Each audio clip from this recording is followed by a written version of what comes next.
This is the final LIV Golf event before the next golf major of the season. The U.S. Open played at Oakmont Country Club next week. Bryson DeChambeau is the defending champion. Joaquín Niemann is leading the LIV Golf Tour, but has yet to claim his first major.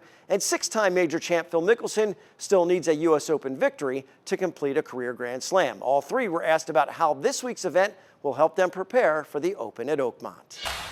Phil, I'm just curious about your thoughts on Oakmont potentially being your last U.S. Open and the possible end of your lifelong quest to win our National Open. I haven't thought about it too much. There's a high likelihood that it will be, but I haven't really thought about it too much.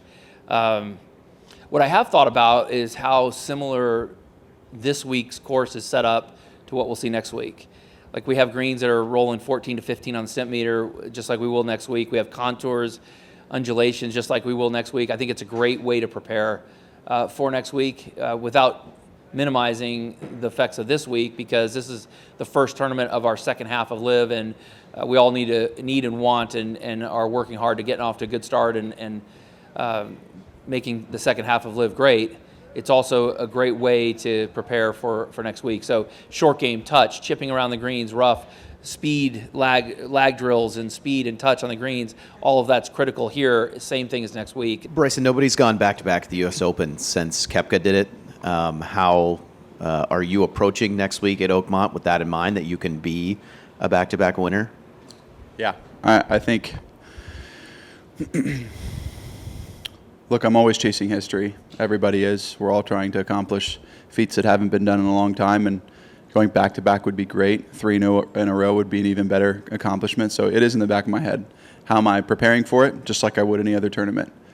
Just like I did last year at Pinehurst, focusing on executing the right shots, hitting in the fairways, not 3-putting next week. That's going to be a big deal. And keeping out of the rough. Not much more than that. I try to keep it simple. We're a week away from that.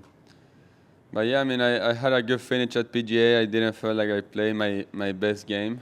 I felt like there is a lot more on the tank to play better on the. I knew I could have a way better result, but you know, I mean, I think we can take it the positive and go step by step. It's probably my first top 10 on a major, so you know that's a positive. But yeah, I mean, I don't know. I mean, there's a good challenge ahead of me on Oakmont. Can't really tell you how I'm feeling, how I'm gonna be feeling that week. I know it's gonna be a really tough week. I know U.S. Open are always prepping the course as hard as they can. I know they want us to win with over par, which it talks about how hard they're gonna set it up. I know it's gonna be long rough. You gotta hit it long, straight. So yeah, I mean, it's gonna be hard.